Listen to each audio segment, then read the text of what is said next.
La ville de Lac-de-Lage est et a toujours été un endroit recherché de villégiature et de plein air. Ici, l'air est pur, il fait bon vivre. Le magnifique lac, les paysages bucoliques nichés en montagne font de Lac-de-Lage un endroit charmant et attachant. Bien que la petite communauté regroupe seulement une centaine de familles, les Delageois et Delageoises sont ici serrés et ont à cœur leur milieu.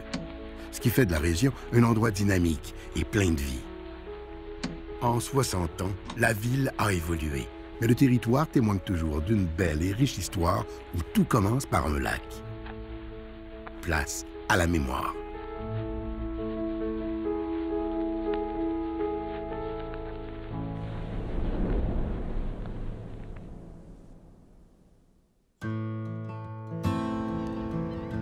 Tout débute au temps de la Nouvelle-France au 17e siècle. D'abord emprunté par les montagnais pour le transport des fourrures vers le lac Saint-Jean, le sentier ancestral des Jésuites passe tout près du lac. C'est ainsi que les premiers explorateurs en font sa découverte. Inhabité pendant plus d'un siècle, le lac est annexé au canton de Stoneham lors de sa création en 1790.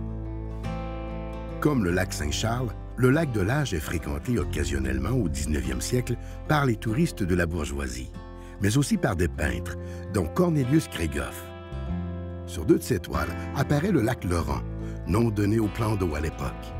Toutefois, comme plusieurs autres toponymes, il y a eu plusieurs déformations. On est ici aujourd'hui parce que Cornelius Grégoff est venu peindre la grosse roche qui est derrière moi à l'automne 1862. Le lac de Lage s'appelait d'abord le lac Laurent.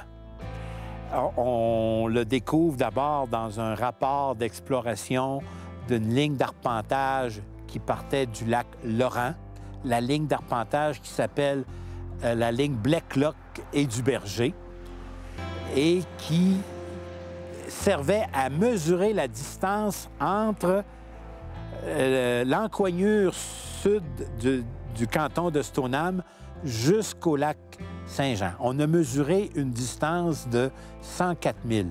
Elle a été bûchée pendant 2 automnes avec des poteaux de plantés à toutes les milles parce qu'on ne connaissait pas la distance qu'il y avait entre Québec et le lac Saint-Jean. Alors, le lac Laurent apparaît pour une première fois à notre connaissance en 1847 dans le rapport de Blacklock et du Berger, et il réapparaît en 1862 par la biographie de Cornelius Grégoff, qui dit avoir peint au lac Laurent pendant tout l'été 1862. Et c'est aux alentours de 1890 que là, le lac Laurent devient un site de villégiature où là, c'est des anglophones qui essaient de prononcer le mieux possible avec leur accent anglophone. Le lac Laurent devient le lac Lauren. Puis les Québécois, Canadiens, Français reprennent en disant « Ouais, le lac Laron ». Donc, lac Laurent, Lauren, Laron et par la suite de Lage.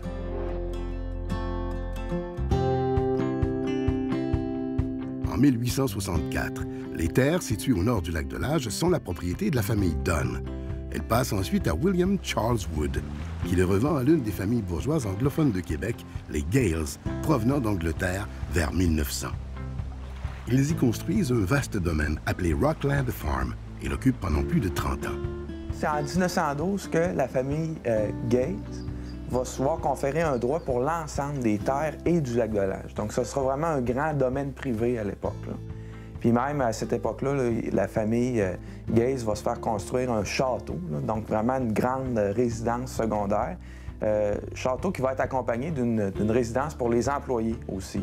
Et cette résidence-là, c'est la seule qui subsiste et c'est une résidence de grande envergure quand même, ce qui peut nous donner une idée de la grosseur de la résidence de la famille Gales. Et c'est un domaine qui va vraiment être aménagé. Il va y avoir des bâtiments agricoles. Il va même y avoir aussi des jardins qui vont surplomber la résidence. Il va même y avoir un verger dans ce qu'on appelle aujourd'hui la Haute-Ville, ce qui correspond à l'avenue du Verger. Et avec l'aménagement des maisons jumelées qui sont déménagées de Place Laurier, ce verger-là va être un peu anéanti, mais il va néanmoins subsister quelques pommiers. Et aujourd'hui, il y a même des gens là, qui utilisent ces pommes-là pour fabriquer de la gelée de pommes. Donc, je trouve que c'est un témoignage intéressant de l'histoire du lac de l'Âge qui est encore vivant aujourd'hui. La vocation de Rockland Farm change alors que Richard Webster, président de la Canadian Import et le Trust Royal, en fait l'acquisition en 1939. Ce haut lieu de villégiature se voit donner la vocation de ferme d'élevage, qui ne compte pas moins de 45 animaux de race. Comme la famille n'habite pas les lieux en permanence, elle engage des résidents des alentours pour l'entretien des bêtes et des bâtisses. En plus d'implanter une ferme modèle, la famille Webster entreprend plusieurs améliorations au domaine. Dans les années 40, elle procède à l'électrification et y construit un accès routier à partir du chemin de la Grande Ligne en 1948. Elle y aménage également une pente de ski qui favorisera plus tard le développement récréo-touristique qui sera au centre de son évolution.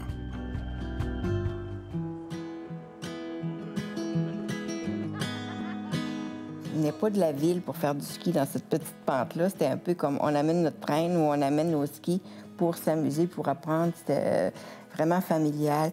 Par la suite, lorsque le manoir a été construit, on avait déjà ce flanc-là où il y avait cet espace de déboisé. On a déboisé un petit peu plus large et c'est là qu'on a fait une activité qui était pour les clients du manoir et les personnes qui venaient louer des chalets parce que les maisons qui étaient ici étaient louées au mois et souvent la période des fêtes, c'était une grosse période d'achalandage et il fallait que les gens trouvent des activités pour trouver ça intéressant de rester ici un mois.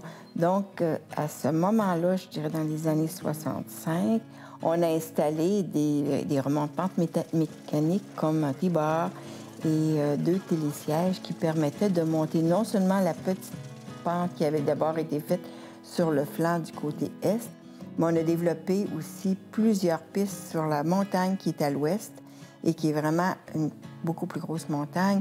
Et c'est là que le centre de ski est devenu intéressant et que les gens sont venus même de la ville pour faire du ski ici, en plus des clients du manoir. Mais vite, ils ont eu la compétition du centre de ski Stoneham qui était en développement à cette période-là. Et ils étaient vraiment très proches. Et à un moment donné, c'était trop dispendieux d'entretenir le centre de ski avec 2 télésièges, un T-bar pour le petit nombre de personnes qui venaient ici. Donc, ils ont décidé de cesser les opérations d'entretien des pistes et ils ont vendu l'équipement.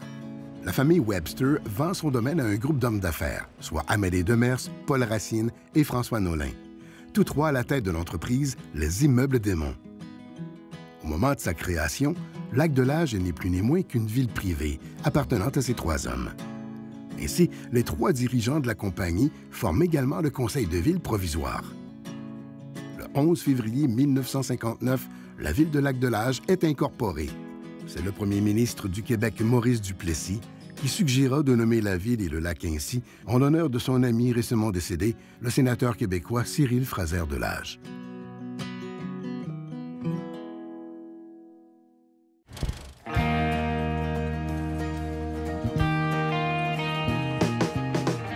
Les promoteurs ont le vent dans les voiles. Le manoir du Lac-de-l'Âge est érigé à l'hiver 1963-64. L'architecte engagé est Isaac Miron de Westmount, un habitué des projets domiciliaires. L'hôtel est alors composé de 2 bâtiments distincts reliés entre eux. Le premier, circulaire, offre les aires publiques. On y retrouve l'accueil et vestibule et au second étage, un grand salon-bar vitré pour admirer la nature. L'autre bâtiment, rectangulaire, est réservé aux chambres. La salle où on se trouve présentement faisait partie intégrale de la construction avec une aile de chambre qui consistait de 37 chambres sur 2 étages. Suite à ça, en 1976, l'hôtel a été agrandi, une 2e aile qui a amené le total du nombre de chambres à 86. Mon grand-père, on vivait avec lui parce que ma grand-mère était décédée. Donc, on venait passer tous les étés au Lac-de-l'Âge et tous les hivers, également les fins de semaine, la période des fêtes. Et on trouvait intéressant parce qu'en fait, on était comme un club med où on avait des activités, où on pouvait aller à la piscine du manoir l'été, utiliser les voiliers. Et l'hiver, on avait le ski, on avait des activités à longueur d'année. Donc, c'était pour nous vraiment intéressant. Puis c'était le rêve de mon grand-père de dire on veut faire cette ville. C'était un rêve de faire un genre de club med pas loin de la ville. C'était un petit peu comme ça qu'il était visionnaire pour amener quelque chose de nouveau qui n'était pas très connu à l'époque d'avoir une ville de villégiature. Le développement du lac de l'Âge bat son plein. Le premier plan d'urbanisme est novateur.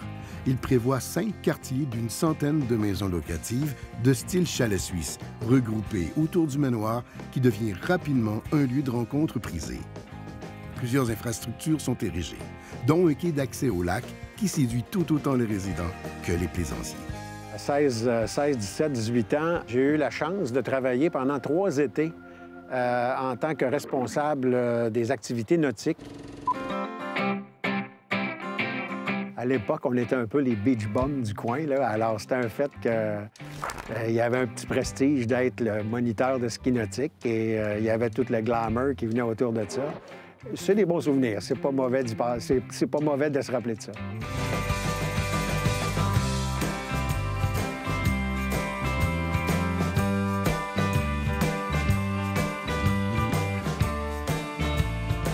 Quand on travaillait ici, nous, on habitait ce qui est maintenant l'hôtel de ville. Ici, pas très loin, il y avait des chambres en haut, à l'étage. Je pense qu'il y a encore des chambres à l'étage qui appartiennent au manoir, mais à l'époque, c'était nous, les gens, qui travaillions à la marina, qui était logés à cet endroit. Et l'endroit qui s'appelait le Staff House pour les employés du manoir, c'est la maison qui est juste derrière moi ici, qui appartient maintenant, qui a été rénovée et qui est très, très belle, et mais qui était un peu à l'abandon à l'époque, mais qui était la maison des gens qui travaillaient à l'hôtel. C'est-à-dire les employés du manoir, les serveurs, les cuisiniers, habitaient là. Parce que le travail était fort intéressant, je pense que notre salaire était autour de 2 $ l'heure. Alors, on faisait, malgré tout, de bonnes payes, parce qu'on faisait de longues, longues heures pour l'époque, mais ça vous donne une idée de quel était le travail, le salaire horaire, mais on ne s'est jamais plaint parce qu'on aimait notre travail.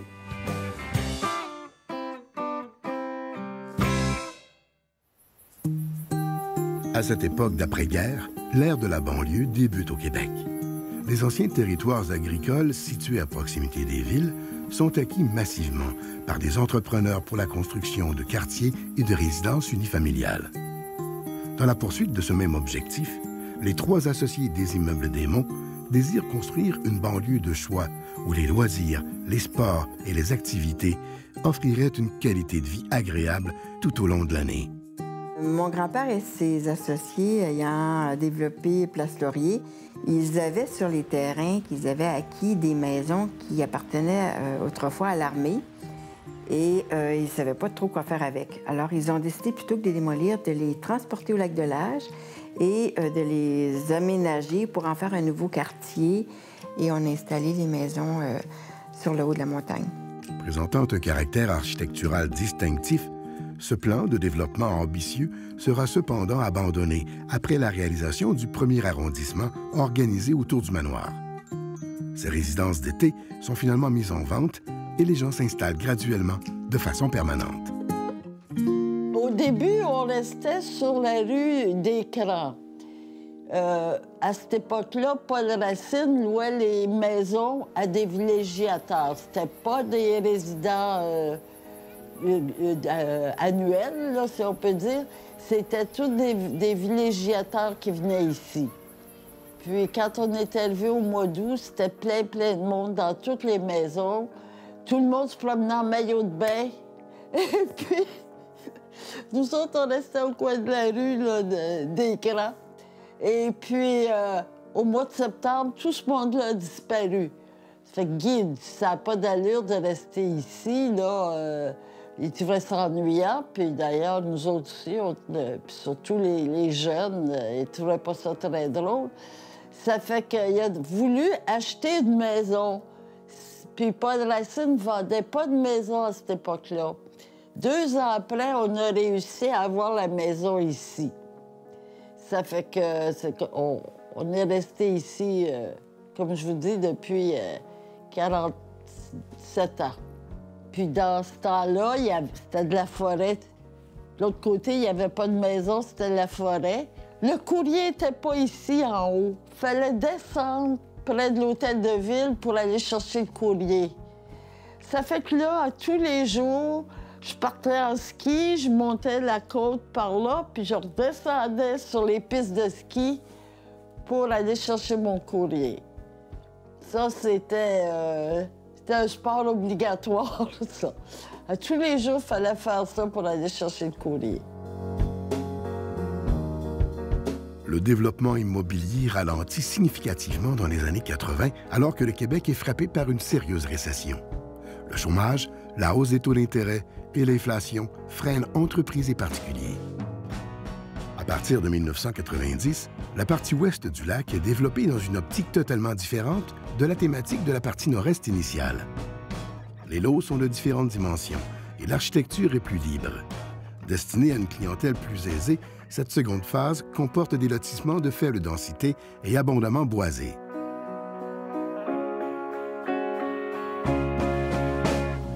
Située dans la MRC de la Jacques-Cartier, la ville continue d'être un lieu de séjour paisible, ayant comme centre d'intérêt le lac, bien sûr, et son manoir, qui depuis plus de 50 ans s'avère toujours un moteur de l'économie locale important. Durant plusieurs années, il y a eu des changements de propriétaire à 2 ou 3 reprises, jusqu'à ce que le propriétaire présent, M. André Gauthier, acquiert le manoir en 1996. M. Gauthier a cette qualité qui a travaillé fort toute sa vie, puis tous les commerces qu'il a opérés dans sa vie, il a toujours réussi à les faire fructifier.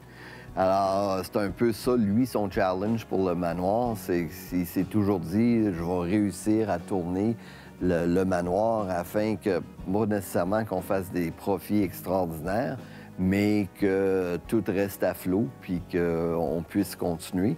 En pleine saison, on doit avoir entre 80 à une centaine d'employés. Alors, il ne faut pas jamais oublier que le manoir, d'une façon, puis humblement, fait quand même vivre de 80 à 100 familles.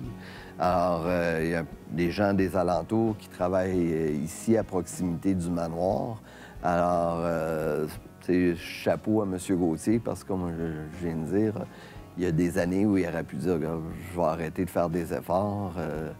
Mais là, je vous dirais, puis que je reviens encore à l'esprit d'équipe, bien, depuis 4-5 ans maintenant, qu'on voit la progression du manoir, bien, pour lui, c'est une joie en même temps, parce qu'il a passé tellement d'années difficiles que c'est, comme on dit, il voit un peu la lumière au bout du tunnel, puis il a encore le goût de continuer. Bien, qu'est-ce que j'aime de mon travail, c'est, premièrement, c'est la proximité. C'est le fun parce que les gens ici sont vraiment en vacances, puis travailler dans un endroit comme ça, bien, je me sens moi-même toujours en vacances. Puis le fait de rester ici aussi, c'est ça qui fait que, tu sais, tout combiné ensemble, de venir travailler à pied, ça fait vraiment un beau milieu de travail. Les gens avec qui je travaille beaucoup, ça fait très longtemps qu'ils sont ici. Je pense à Suzanne à la réception. Tu sais, on parle dans les 30 ans et plus, là.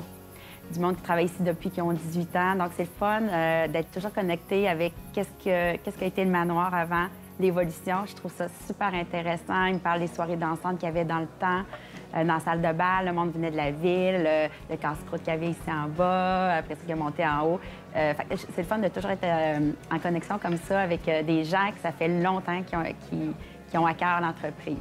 Il y a une anecdote que je trouve super drôle. Étant donné que je travaille souvent sur les mariages et tout ça, il y a une fille qui est venue se marier avec un partenaire, puis l'année d'après, elle est venue se remarier au manoir du Lac-de-L'Âge avec un partenaire différent. Fait que, en tout cas, dans le personnel, c'était bien, bien drôle, puis mais c'est une petite anecdote comme ça. Au cours des années, plusieurs grandes rénovations ont été réalisées. Alors que toutes les chambres et les salles ont été revampées, la façade extérieure s'est refaite une beauté. La piscine a aussi été déplacée de l'arrière vers l'avant et finalement, des bains nordiques ont été installés. Grâce à une équipe passionnée, le manoir conserve encore et toujours sa vocation d'autrefois, avec son charme chic et champêtre.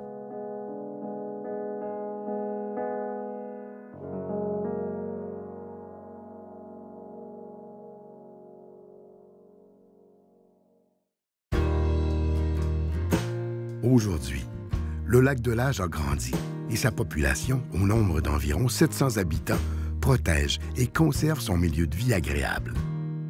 Les citoyens sont reconnaissants et savent la chance qu'ils ont de vivre dans cet environnement unique. Ici, l'engagement est palpable. Très impliqués dans leur communauté, les Delageois et les Delageoises ont à cœur la vitalité de leur milieu. Quand je suis arrivé ici, j'avais le goût, étant dans le milieu communautaire depuis 15-16 ans, mais ça faisait plein de sens pour moi, je voulais m'y impliquer.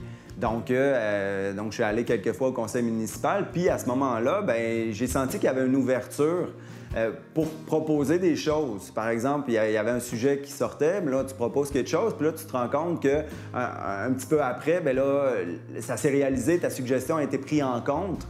Donc là, j'avais l'impression que j'étais pas juste quelqu'un qui donnait des suggestions comme ça, puis que ça tombait à l'eau. J'avais l'impression qu'il y avait vraiment une écoute du conseil municipal.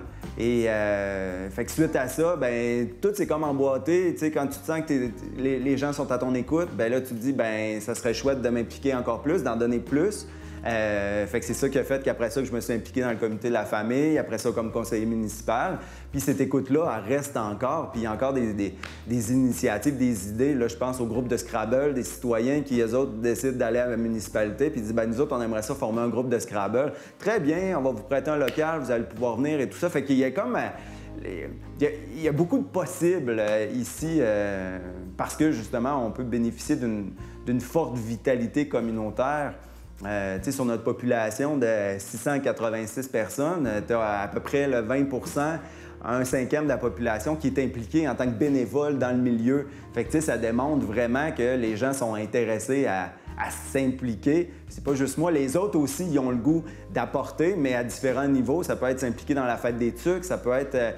Donc, c'est ça, je pense que ce qui nous rassemble, tout le monde qui habite ici, c'est vraiment la joie de vivre ici, de préserver notre joyau, notre milieu, mais de mettre du nôtre aussi, en travaillant bien sûr avec le conseil municipal, avec les employés de la ville qui font un travail extraordinaire. Donc c'est vraiment tous ces acteurs-là ensemble qui font qu'on a une belle communauté.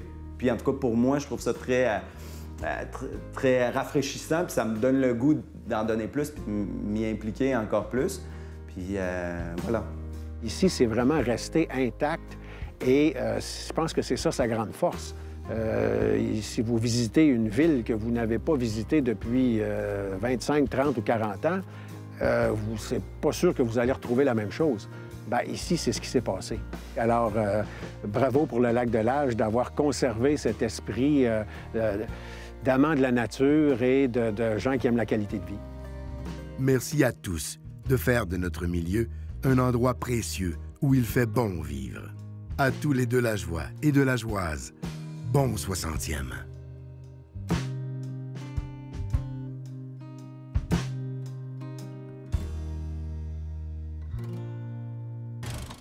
Quand tu veux. Mauvais vendeur.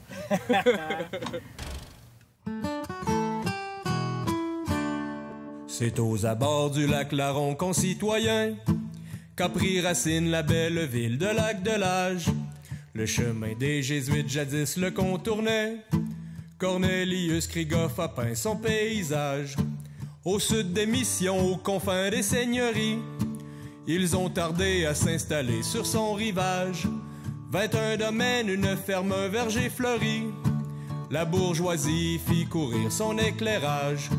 Synchronisé à la tranquille révolution, dans le même sillon que l'équipe de Jean Lesage. Un trio d'hommes d'affaires avec une vision ont rêvé à la belle ville de Lac-de-Lage. Le manoir fut érigé comme une pierre d'assise. Isaac Miron signa son architecture, ainsi que celle des chalets que l'on organise pour créer le climat de villégiature. L'été, c'est le lac et tout ce qu'il a à offrir. L'hiver, la montagne descend jusqu'au bar-salon. On y vient pour y consommer la joie de vivre, en ski sur les pistes ou derrière l'embarcation. Un lot de maisons déportées de Place Laurier est arrivé en prenant le boulevard Talbot. Depuis ce temps, la ville d'âme s'est peuplée de résidents qui ont pas les deux pieds dans la même botte. Les années passèrent en amenant leur changement.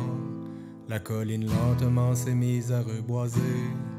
L'eau qu'on libère étant celle d'un bassin versant. Il fallut faire le nécessaire pour l'épargner. On y échange des vœux de mariage par milliers. Les vacanciers repartent charmés par leur passage. Le lac de l'Âge, c'est le trésor le mieux gardé. Le nénuphar qui trône sur le marécage.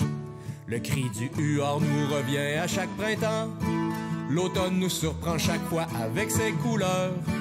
Par un ciel bleu ou par un jour de mauvais temps, l'environnement nous procure toujours une chaleur. La fête des tucs rallie les grands, marque les petits. On fraternise au 5 à 7 à la Saint-Jean. En s'impliquant, on peut servir notre appétit. Du miel, des œufs ainsi qu'un jardin florissant. Les sentiers sont à l'aube, des vélos à l'année. Le tour du lac nous mène au quai ou à la plage. Le sentiment que développent les jeunes, les aînés. Beau comme un crépuscule teinté de musique jazz. Pour y entrer, c'est simple, il n'y a qu'un seul accès. Ceux qui l'empruntent doivent respecter leur entourage. Rentrer à la maison, c'est rentrer au chalet. Merci à ceux qui perpétuent cet héritage. Allons tous ensemble maintenant, concitoyens. Nous chérirons la belle ville de Lac de l'Âge. Allons tous ensemble maintenant, concitoyens. Nous chérirons la belle ville de Lac de l'Âge.